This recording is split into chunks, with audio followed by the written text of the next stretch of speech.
Just a little bit. Oh my God. What? I'm just saying what? Camera zoom in. You gotta make it juicy. You know what I'm saying? I'll make it juicy. Well, you gonna make it I'm gonna make it juicy. Wait. This ain't that type of show, Chris. No, I'm gonna make it juicy. That type of show. This is morning coffee. I'm gonna make it juicy. Girl, and I got mine. I don't know what y'all doing. Chris is ready to step to the mic. Chris, All right, go ahead, Chris. And this isn't about relationships, but this is juicy. It's a little controversial, and it is about emotional nutrition. And Okay. it's the type of work we do. So we get asked to go into organizations all the time where people just can't stand each other. Oh yeah, I've seen that. The culture's gone, at least in their minds, and our job is to walk in and figure out how broke is it. Okay. So here's a lack of emotional nutrition. So someone brings up the topic of white privilege. Okay. They say we don't like the term. You unpack that, because our job is unpack it. We're both facilitators, we're both coaches. Our job is unpack it, figure out what don't you like about the term. And someone says something like, because I'm white and I didn't have privilege. Okay, seek to understand, ask questions, challenge assumptions, figure out, okay, where are they coming from? And what starts coming out of their mouth is, I'm sick and tired of seeing people get promoted because of their color. I'm sick and tired of me not being promoted because of my color. I'm sick and tired of seeing history months all the time that aren't Caucasian history months or that aren't men's history months. I'm sick and tired of. And what we feel as facilitators is all of that weight that they carry around them every day. So no emotional nutrition there. And our job is to figure out, how do we, at least educate you a little bit on what white privilege is, or whatever the topic is. In this case, white privilege. In another case, it's what led to the Charlottesville race riots, because we facilitated that. What's this? What's weighing on your mind about the Kavanaugh confirmation? What's weighing on your mind about recycling? Whatever. Right. Because in today's environment, we carry so much emotional baggage.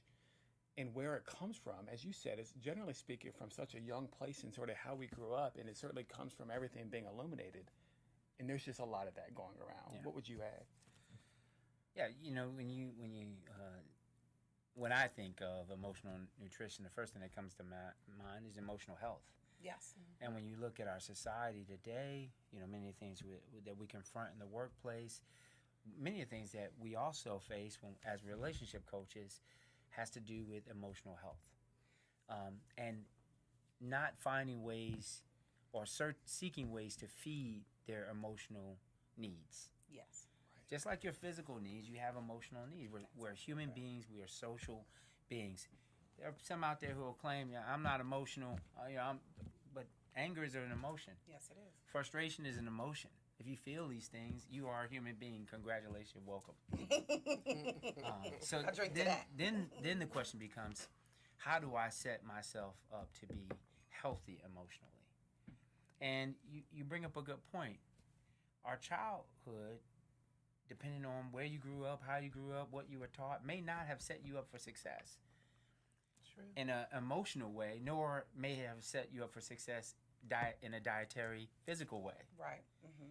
But true. You have a choice in how you feed yourself from that point forward. Absolutely true. And many people have made decisions. I'm going to go vegan. I'm going to do this. I'm going to be healthier.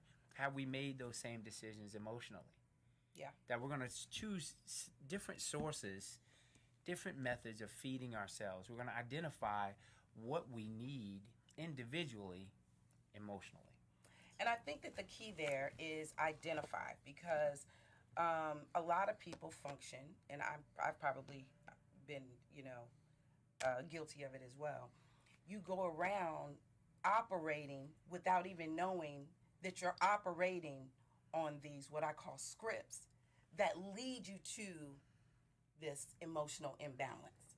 Operating if you on don't, empty. right, like if you don't know that you're lacking it, right, until it becomes so big that you can't ignore it, then you're like, well, how did this come up? Or why am I here? Why do these people keep saying this to me? Why is everybody reacting this way when I say this, or whatever it is, right? And I think, Chris, you said something that really caught my attention. What was it about how we look at things like white privilege? So I think it has to do with how white privilege, that term, like we attach an emotional charge to that. That's right. And it's, why do we attach the emotional charge? Who said that it should be charged this way? You know what I mean? It's like we don't come into the world thinking, oh, emotional privilege. And then not emotional, white privilege with this issue. Words don't mean anything until we give them meaning. It's just a word until we give them meaning. I could say green, but if it doesn't mean anything to anybody, it just means green. But if I'm raised, taught that green means kiss my ass, when you say green, I'm ready. What? Mhm. Oh, you want to do something? And I'm just making. No, sure. Yeah, But no, that, but you're right. yeah. So You're right. anyway, so that's where we're going. Khadijah. No. What do you want? You see what I She's got to still deal looking for that with. juicy relationship story you was thinking So about. okay, so Look, I tried to avoid the juicy relationship story. Let me ask you a question. Go ahead. So, given what you do on a daily basis, Mhm. do you see any sort of emotional nutrition needed from other people you work with around understanding the mentally, or even around sort of their family, like their family unit? Do you see? You're talking about the specific clients? Mhm. Ooh. There is definitely a lack of empathy that you see over time.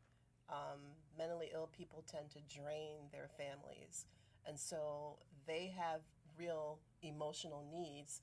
Their families have real emotional needs, but they don't seem to be able to connect.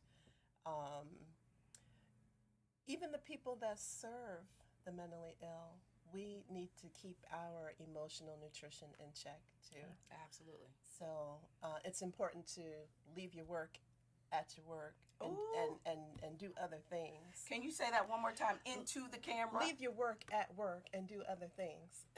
Yeah, look, I know I have quite a few, some viewers out there who are workaholics, which I get it, okay? Yeah. Yeah. But, there comes a time when you have to take a mental health break.